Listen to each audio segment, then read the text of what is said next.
NGA Partners, welcome to my channel. நான் உங்கள் ஆதித்யா.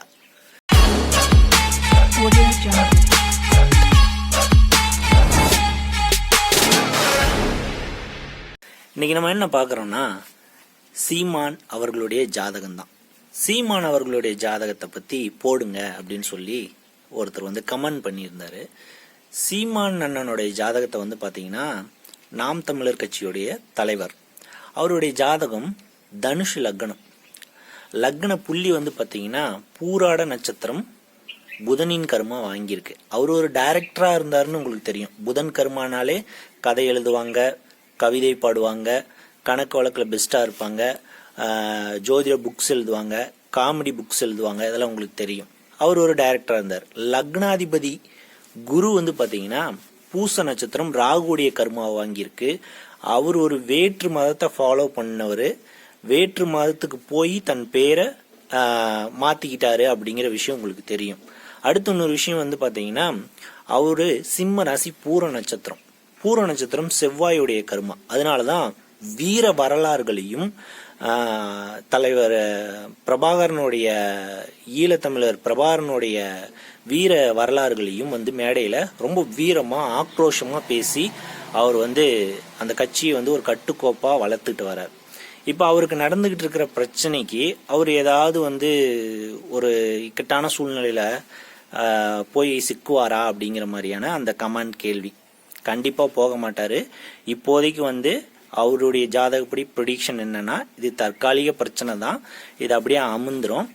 8ஆம் மாதம் வந்து பார்த்தீங்கன்னா கேது வந்து பெயர்ச்சியாகி அவருடைய பிறப்பு கால செவ்வாயும் சந்திரனையும் டச் பண்ண போகுது. கோச்சார கேது இப்போ வந்து கன்னியில இருக்கு. பிறப்பு கால செவ்வாயையும் சந்திரனையும் டச் பண்ண போகுது. மீனத்தில் இருக்கிற கோச்சார ராகு அவருடைய பிறப்பு கால சனியை டச் பண்ண போகுது. அவருடைய வாழ்க்கையில வரக்கூடிய இந்த வருட 8ஆம் மாதத்துக்கு மேல என்ன நடக்கும்னா செவ்வாய் மேல கோச்சார கேது பயணம் பண்ணும்போது வீடு சம்பந்தப்பட்ட சிக்கல்கள் வரும். செவ்வாங்கிறது தம்பி, என்னுடைய தம்பிங்க அப்படிங்கிறாரு. அந்த தம்பிங்க எல்லாம் களையறதுக்கான நிறைய வாய்ப்புகள் இருக்கு. கேது எந்த கிரகத்து மேல நம்மளுடைய பிறப்பு கால ஜாதகத்துல டிராவல் பண்ணுதோ அந்த கிரக உறவுக்கும் அந்த கிரக காரகத்துவத்துக்கும் அதிகார வலையை வீசும். அப்படின்னா செவ்வாய் மேல அவருக்கு கேது பயணம் பண்றதுனால போலீஸோட அதிகாரம் அவர் மேல வீசப்படும். அவருடைய வீட்டுக்குள்ளேயே வந்து இருக்கிற மாதிரியான ஒரு சூழ்நிலை ஏற்படும். வீடு சம்பந்தப்பட்ட பிரச்சனை, அதீத மன அழுத்தத்தை அவருக்கு கொடுக்குற மாதிரியான பிரச்சனைகளை கிளப்புவாங்க. ப்ளஸ் வந்து இங்கே வந்து பார்த்தீங்கன்னா சனி மேலே ராகு பயணம் பண்ணுறதுனால சனி தொழில்காரகன். ராகு வந்து பிறப்பு கால சனி மேலே போகும்போதோ இல்லை பிறப்பு கால ராகு மேலே சனி கோச்சார சனி போகும்போதோ தொழிலில் விரிவாக்கம் பண்ணுறேன், திடீர்னு பெரிய பூமை பார்க்குறேன்னு சொல்லி விரிவாக்கம் பண்ணி டப்புன்னு கீழே இழுத்து தள்ளி விட்டு தொழிலில் நஷ்டமடைய வைக்கும். இப்போ அவருக்கு தொழில்னா என்னன்னு உங்களுக்கு புரிய வரும், அவர் என்ன தொழில் எடுத்து பண்ணிட்டு இருக்காருன்னு. ஸோ பூமப்பாவர மாதிரி ஆகி அவருக்கு ஒரு சின்ன ஒரு மாற்றம் ஏற்படுறதுக்கான வாய்ப்புகள் நிறைய இருக்கு. அவருக்கு வந்து இந்த 2025 8ஆம் மாதத்துக்கு மேலே அதீத மன அழுத்தம் வரும். அப்போ வந்து பார்த்தீங்கன்னா இந்த செவ்வாய் கேது இணைவு வந்து பார்த்தீங்கன்னா கோமணத்தோட இருக்கிற முருகர். ஆல்ரெடி அவர் என் பாட்டன் முருகன்கிறாரு. கோமணத்தோட இருக்கிற முருக தரிசனத்தை பார்த்துட்டு வரலாம். அண்ட் தென் வந்து பார்த்தீங்கன்னா சந்திரன் மேலே கேது பயணம் பண்ணும்போது அதீத மன அழுத்தம் தரும். மனநலை பாதிக்கப்பட்ட நபர்களுக்கு வந்து அன்னதானம் கொடுக்கலாம். மோஸ்ட்லி வந்து தம்பிங்க கிட்ட அதிகமாக கோவப்படாமல் இருந்தால் அவர் வந்து தன்னுடைய கட்சியை ஒரு கட்டுக்கோப்பாக ஃபியூச்சரில் நகர்த்தி செல்றதுக்கு வழிவகை செய்யும். எதிர்காலம் ப்ரிடிக்ஷன் பண்ணுங்க அப்படின்னு எல்லாரும் சொல்கிறாங்க. சில பேர் வந்து பார்த்தீங்கன்னா அவன் பண்ண ப்ரிடிக்ஷன் தப்பாயிருச்சு, இவன் பண்ண ப்ரிடிக்ஷன் தப்பாயிருச்சு அப்படின்னு சொல்லி ப்ரிடிக்ஷனை வந்து குறை சொல்லுவாங்க. ஒரு விஷயம் நல்லா தெரிஞ்சுக்குங்க, ஒரு ஜாதகம்ங்கிறது ஏகப்பட்ட கணக்கு வழக்குகளையும் ஏகப்பட்ட காரகத்துவங்களையும் உள்ளடக்கியது. இப்போ உதாரணத்துக்கு அவருடைய செவ்வாய் மேலே கேது பயணம் பண்ணுதுன்னு வச்சுங்க. செவ்வாய் சார்ந்த ப்ராப்ளங்கள் வந்து கேது கொடுக்கும். அப்போ டவுனில் இருக்கிறவங்களுக்கு ஒரு மாதிரி ப்ராப்ளமும் கிராமத்தில் இருக்கிறவங்களுக்கு ஒரு மாதிரி ப்ராப்ளமும் கொடுக்கும். இப்போ உதாரணத்துக்கு பிறப்பு கால செவ்வாய் மேலே கோச்சார கேது பயணம் பண்ணும்போது அவங்க ஒரு கிராமத்தில் இருக்காங்கன்னு வச்சுக்கோங்க, வயக்காடு வயல் ஏரியா இந்த மாதிரியான இடத்துல இருக்காங்கன்னா அவங்க கிட்ட போய் அவங்களுடைய பிறப்பு கால செவ்வாய் மேலே கேது போகும்போது உங்கள் வீட்டுக்கு பாம்பு வந்துச்சான்னு கேட்டிங்கன்னா ஆமாம்பாங்க. ஸோ இதுதான் ப்ரிடிக்ஷன். இப்போ உதாரணத்துக்கு அவருக்கு செவ்வாய் மேலே கேது பயணம் பண்ணும்போது செவ்வாய் சார்ந்த பிரச்சனைகள் அதிகமாக அவருக்கு வராமல் இருந்துச்சு, நீங்கள் பண்ணின ப்ரெடிக்ஷன் தப்பு அப்படின்னு சொன்னாங்கன்னா செவ்வாய் சார்ந்த விஷயத்தில் அவரு கேதுவை இணைச்சு அந்த வழிபாடுகளையோ அல்லது செவ்வாய் கேது இணைவுக்குண்டான கோயில்னு ஒன்று இருக்கு, அந்த இடத்துக்கு போய் அந்த வைப்ரேஷனை வாங்கிட்டு வந்துட்டாருன்னா அந்த பிரச்சனை பெருசாக பூமப் ஆகாது, அவருக்கு ப்ராப்ளம் அது பெருசாக தெரியாது.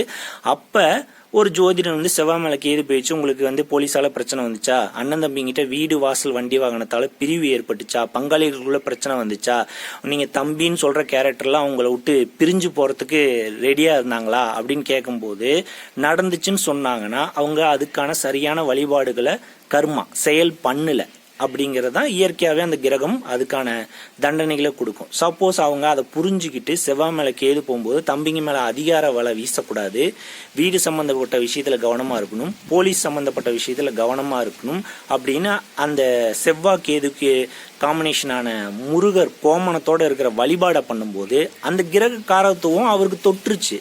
ஸோ நெகட்டிவாக நடக்காது. ஸோ இதனால தான் வந்து ப்ரெடிக்ஷன் சில நேரத்தில் சரியாக வருதும் ப்ரெடிக்ஷன் சில நேரத்தில் தப்பாக வருதும் நடக்குது. ஸோ சீமான் அவர்களுக்கு வந்து பார்த்தீங்கன்னா சனி மேலே ராகு பயணம் பண்ணுது. தொழிலில் ரொம்ப கேர்ஃபுல்லாக இருக்கணும். தொழிலில் வந்து ஏமாற்றுக்காரர்கள் நிறையா கூட இருக்கிறதுக்கு வாய்ப்பு இருக்குது. அடுத்து வந்து செவ்வாய் மேலே கேது பயணம் பண்ணுறதுனால தம்பிங்க கிட்ட ரொம்ப டீசெண்டாக பேசணும், தம்பிங்க கிட்ட ரொம்ப அக்கறையாக நடந்துக்கணும், தம்பிங்க வந்து பிரிஞ்சு போகிற மாதிரியான வார்த்தைகளை வெளிப்படையாக விட்டுறக்கூடாது. நான் ஏற்கனவே வீடியோவில் சொல்லியிருப்பேன், செவ்வாங்கிறது விஜய், விஜயலட்சுமி, செவ்வாங்கிறது போலீஸ், இராணுவ வீரர்கள், தம்பிங்கிற கேரக்டர் பெண்களுக்கு வந்து பார்த்தீங்கன்னா கணவனை குறிக்கும், சந்திரன் அப்படிங்கிறது முத்து, முத்துவேல் அந்த மாதிரியான பேர்கள் ரெண்டையும் இணைச்சு பார்க்கணும். அப்படி இணைச்சு பார்க்கும்போது அவங்களால பஞ்சாயத்துகளும் கோர்ட்டுகளும் வராமல் தவிர்க்கிறதுக்கு அவர் வந்து கொஞ்சம் பிளட் ப்ரெஷர் அதிகமாகும். செவ்வாங்கிறது ரத்தம், கேது வந்து செவ்வாயை தொடும்போது லோ ப்ரெஷர் ஆகும், ராகு செவ்வாயை தொடும்போது ஹை ப்ரெஷர் ஆகும். ஸோ அந்த லோ ப்ரெஷருக்கு உண்டான மருத்துவத்தை அவர் பார்த்துக்கணும். அதெல்லாம் செஞ்சார்னா சிறப்பாக இருக்கும். அதே மாதிரி அவர் வாங்கின கர்மாப்படி வந்து பார்த்தீங்கன்னா அவருக்கு வந்து ஒரு சூரிய கர்மாங்கிறது இல்லை.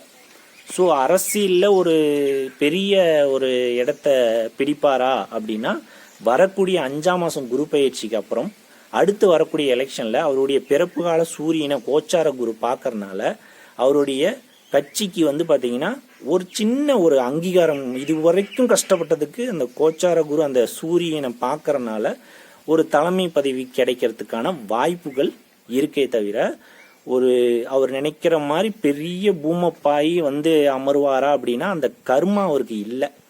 ஆனால் சனி வந்து அவருக்கு வந்து பூரட்டாதி நட்சத்திரத்தில் இருக்குது. அவர் அண்ணன் யாரை கூப்பிட்றாரோ அவங்கள கொண்டாந்து ஒரு முக்கியமான கேண்டிடேட்டாக நிறுத்தி கட்சியை முன்ன கொண்டு போனாருன்னா சனி பூரட்டாதிங்கிறது சூரிய கர்மா, அந்த இடத்த வந்து அவர் அச்சீவ்மெண்ட் பண்ணலாம் அப்படிங்கிறது தான் அவருடைய ஜாதகம் நமக்கு தெளிவாக புரிய வைக்குது.